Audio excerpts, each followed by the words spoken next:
और अब बात मुंबई की करेंगे। मुंबई में भी आज धुंध का राज रहा, जिससे आमदोरफ्त के साथ साथ दीगर कामकाज पर भी असर देखा गया।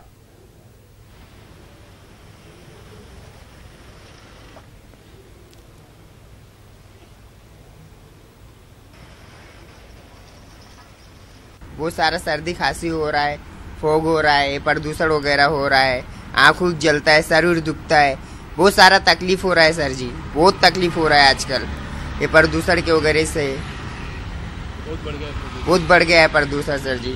स्मोक और फॉग, तो उससे मतलब ऑलरेडी कुछ दिखाई भी नहीं देता है और बहुत मतलब ऐसे रूमाल बांधना पड़ता है। अभी एट करंट टाइम मेरे पास अभी रूमाल नहीं है क्योंकि मैं ऑलरेडी पास आउट हो चुका हूँ, तो उससे ऑलरेडी सबको बहुत तकलीफ होता है। और ऊपर से मतलब वो हाईवे ईस्टर्न फ्रीवे के नीचे मतलब बहुत सारे टेम्पोज भी जाते हैं, तो मतलब उनको भी बराबर से दिखाई नहीं देता है, तो उसमें भी मतलब ऑलरेडी बहुत सारा लोड अप होता है ट्रक में, तो एक्सीडेंट्स होने का ज़्यादा चांसेस है। तो वो उसका मतलब ऐसा डिसएडवांटेज है फॉग का।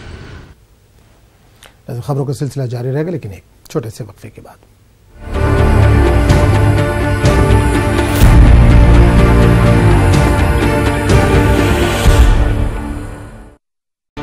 तो आगे बढ़ेंगे दूसरी खबर की तरफ। राजधानी दिल्ली के रामलीला मैदान में बीजेपी का कौमी इजलास जारी है। गुज़िश्ता रोज बीजेपी के कौमी सदर अमित शाह ने इजलास से खिताब करते हुए कई बड़े दावे किए।